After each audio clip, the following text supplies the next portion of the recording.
जय श्री कृष्ण दोस्तों, आपका हमारे चैनल हिंदी व्रत कथा में स्वागत है। हमें जीवन में हमेशा सच्चे और अच्छे कर्म करने चाहिए।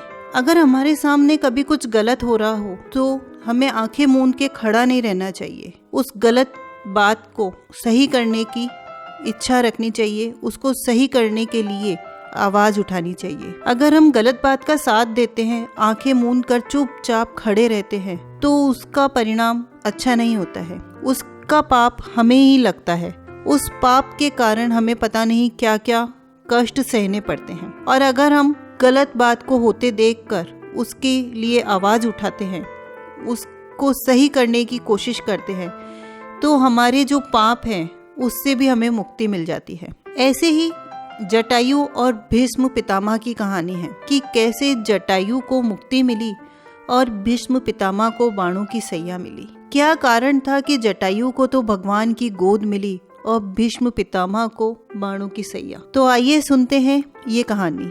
जब रावण ने जटायु के दोनों पंख काट डाले तो काल आया, और जैसे ही काल आया तो गिद्धराज जटायु ने मौत को ललकार कर कहा, खबरदार ए मृत्यु, आगे बढ़ने की कोशिश मत करना। मैं मृत्यु को स्वीकार तो करूंगा, लेकिन तू मुझे तब तक नहीं छू सकती जब तक मैं सीता जी की सुधि प्रभु श्री राम को नहीं सुना देता।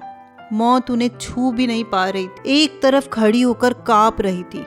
मौत तब तक खड़ी रही, कांपती रही, जब तक गिद्धराज जटायु ने श्री राम को सीता जी का पता नहीं बता दिया। यही इच्छा मृत्यु का वरदान जटायु को मिला हुआ था। एक तरफ महाभारत में भीष्म पितामह 6 महीने तक बाणों की शैया पर लेट कर मौत का इंतजार करते रहे। आंखों में आंसू रहे, रो रहे हैं। भगवान मन ही मन मुस्कुरा रहे हैं। कितना अलौकिक है ये दृश्य।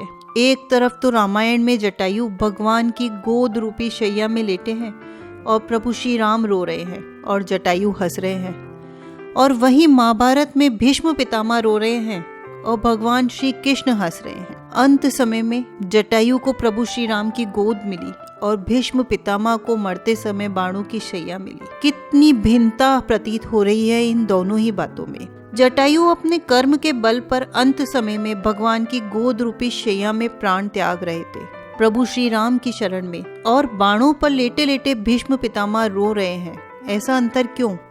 ऐसा अंतर इसलिए है कि भरे दरबार में भीष्म पितामह ने द्रौपदी की इज्जत को लूटते हुए देखा था और विरोध भी नहीं किया था। दुशासन को ललकारते हुए देखा था, दुर्योधन को ललकारते हुए देखा था, और द्रौपदी रोती रही, बिलखती रही, चीखती रही, चिल्लाती रही, लेकिन भीष्म पितामह सिर झुकाए हुए बैठे रहे।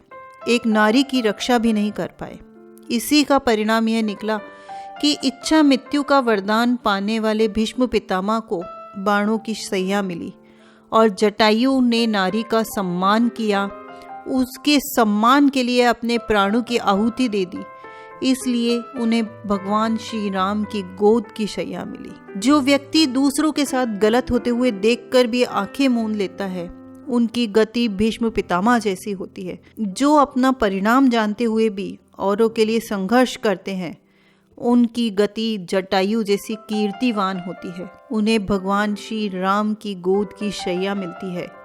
जो व्यक्ति गलत होते हुए भी उसके खिलाफ आवाज नहीं उठाता है, उसे मृत्यु के समय बाणों की शैया मिलती है। तो दोस्तों, ये कहानी हमें ये शिक्षा देती है कि जहाँ भी कहीं भी नारी के सम्मान के लिए खड़ा होना पड़े, हमें उसके सम्मान के लिए खड़ा होना चाहिए, उसके सम्मान के लिए आवाज उठानी चाहिए। नहीं तो हमें हमारे पापों के बाणों की शैया जरूर मिलेगी मृत्यु के समय। तो जैसा कर्म करेंगे हमें वैसी ही मृत्यु प्राप्त होगी। जय श्री राम। दोस्तों, आपको ये कहानी अच्छी लगी हो तो प्लीज लाइक करें, कमेंट करके हमें प्रोत्साहित करें और हमारे चैनल को सब्सक्राइब करें।